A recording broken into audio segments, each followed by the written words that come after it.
이사야서 40장 6절에서 8절 말씀을 제가 봉독하도록 하겠습니다. 말하는 자의 소리여 이르되 외치라.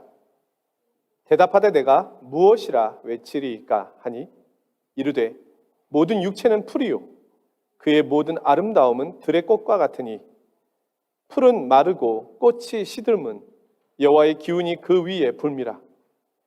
이 백성은 실로 풀이로다. 풀은 마르고 꽃은 시드나 우리 하나님의 말씀은 영원히 서리라 하라. 아멘. 전 세계적으로 코로나19 바이러스로 인한 사망자 수가 530만 명이 넘어섰습니다. 그리고 여전히 바이러스는 그 위협을 더해가고 있습니다. 자, 바이러스의 확진을 막을 수 있는 최선의 방법으로 우리는 검사와 격리를 통하여 미리 전염을 막는 일을 택하고 있습니다. 저도 몇 개월 전에 코로나19 바이러스 검사를 하러 간 적이 있습니다. 처음 하는 검사라 염려도 되고 걱정이 되는데 제 앞에 8살짜리 남자아이가 먼저 받고 있었습니다. 검사를 받자 그 아이가 소리치면서 울기 시작하는데 제가 긴장이 돼가지고 나는 어떡하지? 제 차례가 됐습니다. 생각보다 이 긴 막대기로 코를 너무 깊이 넣더라고요. 느낌상으로는 머리까지 넣은 것 같습니다. 온몸에 전율이 그래서 이거 2번은 못하겠다 했던 것을 3번이나 했습니다. 어떤 사람은 말하기를 코에 빵꾸가 나겠다 그렇게 표현도 하더라고요. 그런데 만약에 그렇게 힘들게 받은 바이러스 검사가 정확하지 않다면 어떻게 될까요? 그러면 정말로 큰 문제가 발생할 것입니다. 우리가 만약에 나는 긍정적인 사고를 하기 때문에 나는 절대로 바이러스에 걸리지 않아, 감염되지 않았어. 이렇게 이야기한다면 그건 정말 무책임한 말이 될 것입니다. 바이러스는 긍정적으로 생각한다고 해서 해결되는 문제가 아닙니다. 정확한 진단을 통하여 주의해야만 하는 것입니다. 치료도 중요하지만 그 전에 정확한 진단이 꼭 필요합니다. 마찬가지로 성경은 이 세상을 진단합니다. 나의 인생을 진단합니다. 우리가 누구인지, 어떤 상태에 있는지를 진단합니다. 그리고 어떻게 살아야 하는지까지도 이야기합니다. 처방을 내려주는 것입니다. 여러분, 내가 인생을 잘 살았는지 못 살았는지 어떻게 평가받을 수 있을까요? 자녀들이 잘 되면 내가 잘 산 것입니까? 건강하게 오래 살면 잘 산 것일까요? 좋은 직장에 다니면 잘 산 것입니까? 교회에서 많은 봉사를 하면 잘 산 것입니까? 내 인생은 어떻게 평가받을 수 있을까요? 누가 평가할까요? 성경은 주님께서 평가하신다고 합니다. 착하고 충성된 종인가? 그렇지 않은가? 이 기준은 사람이 하는 것이 아닙니다. 자, 마틴 로이드 존스 목사님은 현대인들이 인간에 대하여 두 가지 잘못된 생각을 가지고 있다라고 이야기하였습니다. 하나는 인간에 대하여 너무 좋게 말한다. 인간은 얼마든지 자신의 노력으로 더 좋은 세상을 만들 수 있다. 이렇게 생각한다는 겁니다. 그러나 우리가 알고 있듯이 인류 역사상 그런 적은 없습니다. 그리고 지금 세계를 보아도 그렇습니다. 두 번째는 인간에 대하여 충분히 말하지 않는다는 겁니다. 이 또한 인간에 대한 정확한 진단을 피하는 방법일 것입니다. 예레미야 말씀에 보면 인간의 마음에 대하여 설명하고 있는데요. 모든 만물 중에 가장 부패한 것은 인간의 마음이다. 저와 여러분의 마음이 세상에서 가장 부패되어 있는 것입니다. 성경이 진단하고 있는 겁니다. 자, 모세는 시편 90편 10절에서 인생에 대하여 이렇게 이야기하였는데요. 우리 연수가 70이요. 강건하면 80이라도 그 연수의 자랑은 수고와 슬픔뿐이요. 신속히 가니 우리가 날아가나이다. 우리 인생을 평가했습니다. 수고와 슬픔이다. 자, 성경은 이 세상에 대하여 이렇게 진단하고 있는데요. 우리가 이 말씀에 귀를 기울여야 하는 이유는 바른 진단을 인정해야 바른 처방을 받을 수 있기 때문입니다. 우리의 삶이 곤고한 이유는 이 하나님의 말씀에 대한 처방에 대하여 귀 기울이지 않기 때문입니다.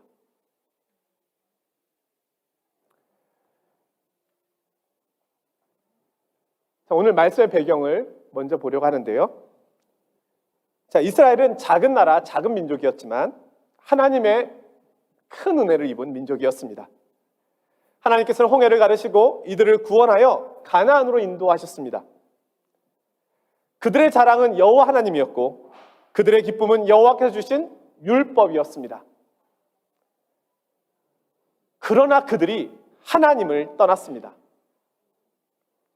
가나안 민족의 우상을 따랐고 여호와의 율법을 버렸으며 수많은 이방 민족의 풍습과 전통을 따라갔습니다. 하나님 앞에 드리는 예배는 형식적인 것이 되었고 귀찮은 것이 되었습니다.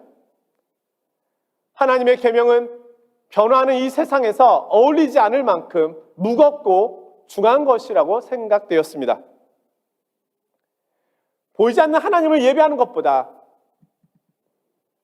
바알과 아스다롯이라고 하는 풍요의 신을 섬기는 것이 그들에게는 좋아 보였습니다. 그들의 삶의 중심은 여호와의 말씀에서 세상으로 옮겨졌습니다. 이제는 누가 하나님의 백성이고 누가 이방인인지 구별조차 되지 않는 상황에 다다르게 되었습니다. 하나님께서는 그들을 돌이키시기 위하여 바벨론이라고 하는 민족을 일으켜 세우십니다. 이 바벨론 민족이 이스라엘을 채찍질하기 위한 몽둥이가 됩니다. 이스라엘은 바벨론에 무너져서 포로가 되었습니다. 바벨론은 이스라엘 왕 앞에서 왕의 아들을 죽이고 왕의 눈을 뽑아버리고 바벨론으로 끌고 갑니다. 아무도 대적할 수 없는 바벨론의 힘 앞에 이스라엘 백성들은 너무너무 무기력하게 지쳐 있었습니다. 이스라엘 백성은 지금 너무 아픕니다. 그리고 너무 슬픕니다. 그리고 너무 두렵습니다. 자유를 잃어서 아팠고 국가를 잃어서 아팠고 민족을 잃어서 아팠습니다. 그러나 무엇보다도 가장 아팠던 것은 하나님의 징계였습니다. 하나님께서 자신들을 떠나셨다라고 하는 이 두려움과 고통이 가장 컸습니다. 성전은 무너졌고 법궤는 사라졌으며 하나님께 예배를 인도하였던 제사장들과 레위지파들도 사라져버렸습니다. 이 시간이 무려 70년입니다. 그리고 70년이 되었을 때 오늘 이사야 선지자를 통하여 오늘 이 말씀이 들려오는 겁니다. 1절에는 이렇게 말씀 시작하는데요. 너희의 하나님 이르시되 너희는 위로하라. 내 백성을 위로하라. 긴 시간 동안 침묵하셨던 하나님께서 말씀하십니다.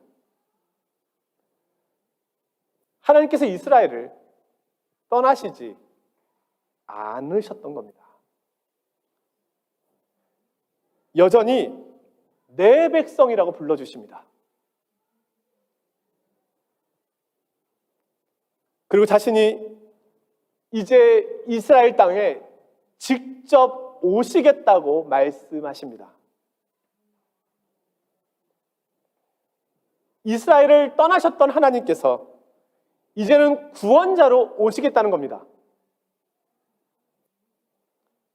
이스라엘을 징계했으나 이제는 이스라엘을 회복하기 위하여 오시겠다고 말씀하십니다. 그러니 여호와의 길을 만들라고 하십니다.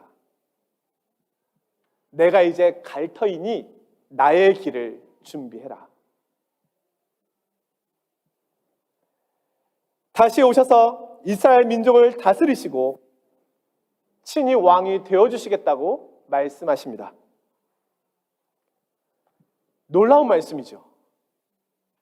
이 말씀을 가지고 서로 위로하라고 하시는 겁니다.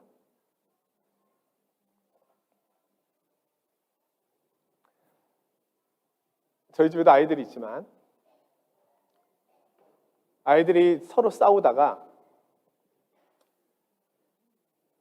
부모님이 오시면 보통은 그 싸움이 끝이 납니다. 부모님 오셨는데도 싸운다 그러면은 이제 그거는 이제 뭐 콩가루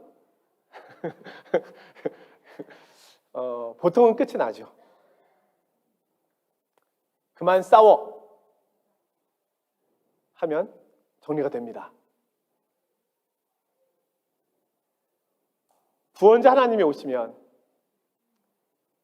이스라엘은 더 이상 슬프지 않습니다. 이 문제는 해결이 됩니다. 그런데 하나님께서 직접 오시기 전에 내가 갈 그 길을 준비하라고 미리 전령을 보내십니다. 그 전령은 이곳저곳을 다니면서 백성들을 향하여 외치는 일을 하였습니다. 여호와께서 오십니다. 그 길을 준비하십시오. 이것이 전령의 역할입니다. 오늘 우리가 읽은 말씀이 바로 그 내용입니다. 하나님께서 친히 오시는데 무엇을 해야 할까? 그 메시지를 전하는 것입니다. 오늘 우리가 읽은 본문에서는 6절, 8절에서는 크게 두 가지를 말씀하고 있는데요. 먼저 6절에서는요. 모든 육체는 풀이요. 그의 모든 아름다움은 들의 꽃과 같다. 이것을 외치라는 겁니다. 그 두 번째는요. 풀은 마르고 꽃은 시드나 우리 하나님의 말씀은 영원히 서리라. 이것을 외치라는 겁니다.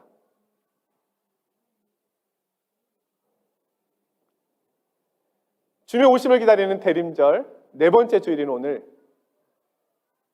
오늘 우리는 주님의 오심을 기다리면서 이 말씀에 귀를 기울여 보아야 하겠습니다. 자, 먼저 6절 7절 말씀을 다시 한번 읽어드리면요, 모든 육체는 풀이요 이 백성은 실로 풀이로다. 성경은 우리의 인생과 이 세상의 권세를 풀과 꽃으로 비유하여 말씀하고 계십니다. 오늘 우리가 살고 있는 이 시대는 육체의 아름다움을 자랑합니다. 프랑스는 패션의 도시 아닙니까? 여기서 육체의 아름다움이라고 하는 것은 우리의 몸을 말하기도 하지만 세상에서 자랑하고 있는 모든 것을 포함하고 있는 말이기도 합니다. 어떤 사람을 아름답게 보이게 하고 힘 있어 보이게 하는 것, 그것은 건강일 수도 있고 기력 또는 미, 재능, 지혜 등을 말하는 것이기도 합니다. 또한 자신의 권력과 스펙, 힘, 화려함, 보여지는 것을 의미하기도 합니다. 역사를 보면 인간들은 언제나 기회가 되면 자신들의 힘을 자랑하는 데 사용하였습니다. 그리고 그 힘을 노래하였습니다. 마치 영원히 시들지 않을 것처럼. 그러나 육체가 태어나면 반드시 늙어가게 되는 것처럼, 봄이 가고 여름이 가면 반드시 가을이 오는 것처럼, 꽃이 피면 반드시 그 꽃이 지는 때가 있는 것처럼, 세상의 권력과 세상에 자랑하는 모든 것들은 끝을 가지고 있습니다. 이 모든 것은 하나님의 능력 앞에서 일시적인 것에 불과합니다. 이스라엘을 무너뜨린 바벨론은 예루살렘의 완전한 멸망을 기대하였습니다. 그런데 우리가 알고 있듯이 도리어 바벨론이 무너집니다. 오늘 7절의 말씀인데요, 여호와의 기운이 그 위에 불미라. 당시 바벨론은 최고의 제국입니다. 무너지지 않을 것 같은 철옹성이었습니다. 그러나 그 큰 바벨론조차도 하나님 앞에서는 풀과 꽃에 다름이 없을 뿐입니다. 여호와의 기운이 바벨론 위에 붑니다. 그러다 바벨론은 그것을 견디어낼 능력이 없어서 한순간에 시들어 버립니다. 하나님 없는 세상을 꿈꾸며 노래했던 모든 것 위에 하나님의 능력이 임하자 한순간에 시들어 버리는 것 뿐입니다. 아무도 하나님의 권세를 막을 수는 없습니다. 자, 내년에는 대한민국과 프랑스에 대통령 선거가 있습니다. 저도 유권자로서 매일 뉴스를 보며 어느 대통령을 찍어야 하는가 고민하고 있습니다. 한국의 대통령의 임기는 5년인데요. 평생 딱 한 번만 할 수 있습니다. 프랑스는 재임이 가능하다고 하더라고요. 이 5년간의 대통령 임기, 대통령이 되기 위해서 이 대통령 이 후보자들은 수많은 공약을 내세우고 모든 수단을 동원하여 선거 유세를 합니다. 마치 자신이 대통령이 되면 새로운 세상이 올 것처럼 떠들어댑니다. 그러나 우리가 알고 있듯이 한국의 대통령 중에는 감옥에 가 있는 분이 많습니다. 프랑스도 예외는 아니더라고요. 임기 중에 잘못한 일이 많기 때문입니다. 우리는 그것을 보면서도 배우지를 못합니다. 영원한 권력은 없습니다. 영원한 인생은 없습니다. 성경은 그 자랑하는 그 힘을, 그 권력을, 그 육체를 풀의 꽃으로 비교하고 있을 뿐입니다.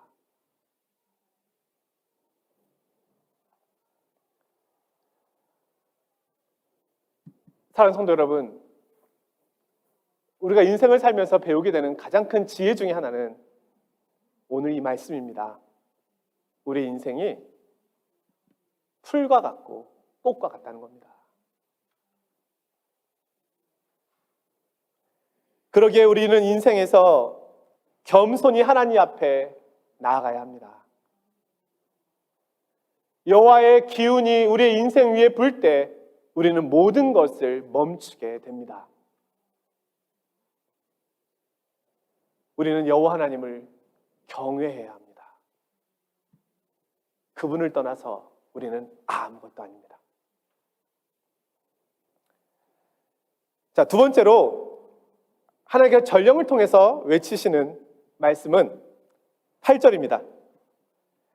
풀은 마르고 꽃은 시드나 우리 하나님의 말씀은 영원히 서리라. 이것은 하나님의 약속의 확실성을 말합니다. 하나님의 말씀은 풀이나 꽃과는 대조적입니다. 이것은 영원히 설 것입니다. 영원이라고 하는 단어는 우리가 살고 있는 이 세상에는 전혀 어울리지 않는 단어입니다. 그토록 자신의 힘을 자랑했던 이집트도, 바로 왕도, 바벨론의 느부갓네살 왕도, 페르시아도, 그리스도, 로마 제국도, 또한 한때 태양이 지지 않는 나라를 했던 영국도, 세계의 경찰을 자랑했던 미국도, 예수의 나라 프랑스도, 모든 인간의 자랑은 시들 때가 있습니다.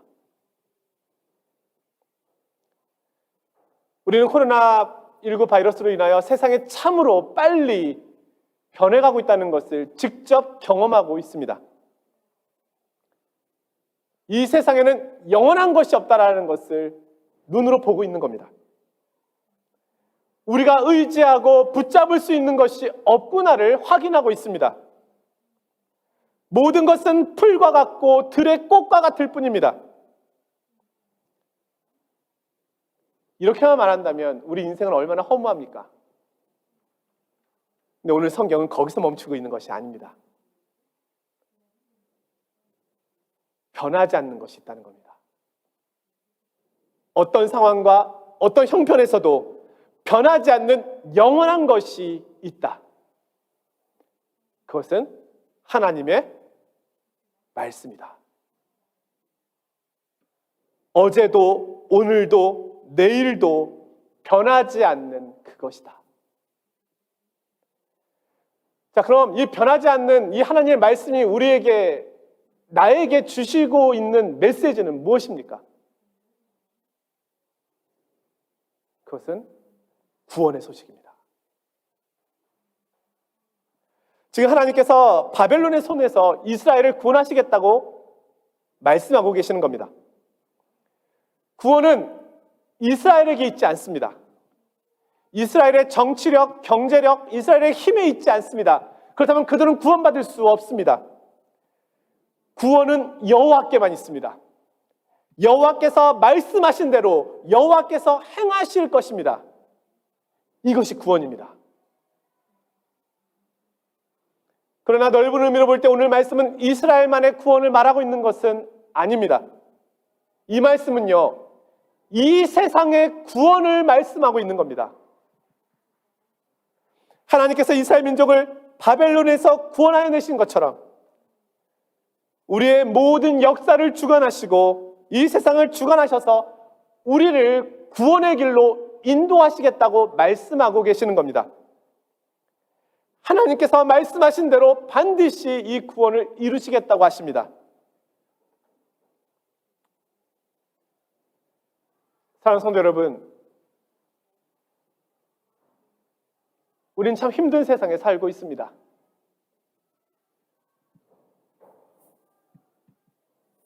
이전에 경험하지 못했던 그런 어려운 길을 가고 있습니다. 오늘도 예배당에 나오길 원하셨던 많은 성도들이 계시지만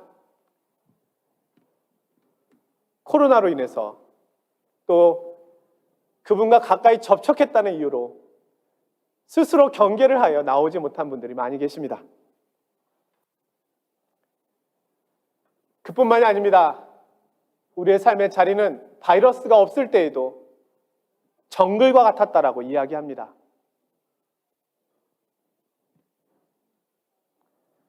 오징어 게임, 우리 출연의 홍보 영상을 오징어 게임을 통해서 봤지만 어디가 지옥인가?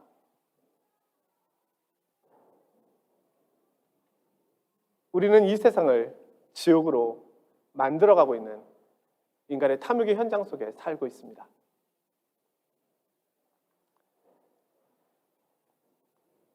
그런데 여기에 소망이 있습니다. 이 세상이 아무리 변해가고 인간의 탐욕으로 인하여 지옥이 된다 할지라도 하나님께서 반드시 우리를 구원하시겠다고 하는 약속이 있는 겁니다. 내버려 두지 않으시겠다는 겁니다. 내가 너를 구원하겠다. 내가 너를 건져내겠다. 내가 너를 살려내겠다. 영어 알파벳에는 B, C, D 이렇게 있는데요. B와 D 사이에 C가 있음을 우리는 알고 있습니다. 근데 어느 누군가가 이 알파벳의 이 글자를 가지고 우리 인생을 빗대어 설명했습니다. B는 birth, 탄생을 의미하고 D는 death, 죽음을 의미합니다. B에서 D로 가는 우리 인생의 삶. 근데 거기에 C가 있다. 요즘은 그 C를 코로나 바이러스로 생각하면 될 것 같습니다. 근데 원래 의미는 그것이 아니죠. 탄생과 죽음 사이에는 C, 크라이스트가 있다. 그리스도가 빠진다면 인생은 아무것도 아닙니다. 그냥 B에서 D로 가는 겁니다. 그러나 그리스도가 거기 중심에 계시다면 우리 인생은 달라지는 것입니다. 왕이 오십니다. 우리를 고치시고 회복하시기 위하여 그분이 오십니다. 어두운 세상의 빛으로 오십니다. 세상의 거짓된 욕심과 권세를 풀과 같이 시들게 하시고 하나님의 나라를 세우기 위하여 그분이 오십니다. 자신의 백성들을 고치시기 위하여 그분이 오십니다. 그분의 나라는 영원히 세워질 것입니다. 하나님의 이름을 부르며 하나님의 구원을 기다리며 그분의 약속을 기다리는 이들을 회복시키기 위하여 그분이 오십니다. 또한 하나님께서는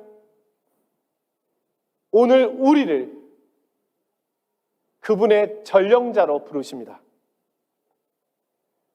성탄절을 앞둔 요즘 자신의 이름을 높이며 자신을 자랑하고 있는 세상을 향하여 또한 두려움 가운데 있는 이 세상을 향하여 우리가 담대히 외쳐야 하겠습니다. 너희는 풀이요 너희는 들의 꽃과 같다.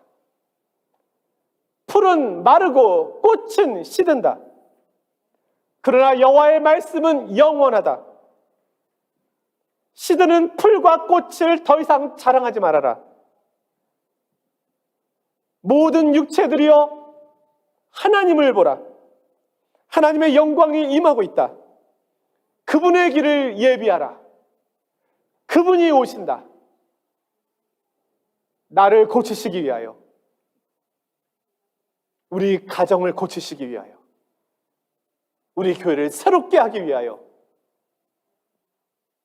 이 세상을 새롭게 하기 위하여 그분이 오신다.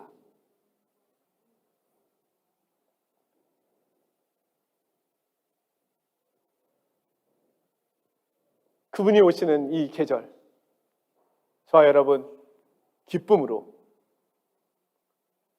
그분을 맞이하시고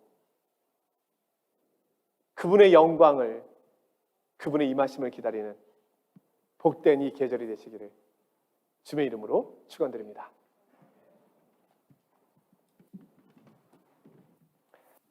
거룩하신 하나님 아버지, 오늘 이사야 선지자를 통하여 저희들에게 구원의 메시지를 들려주시니 감사합니다.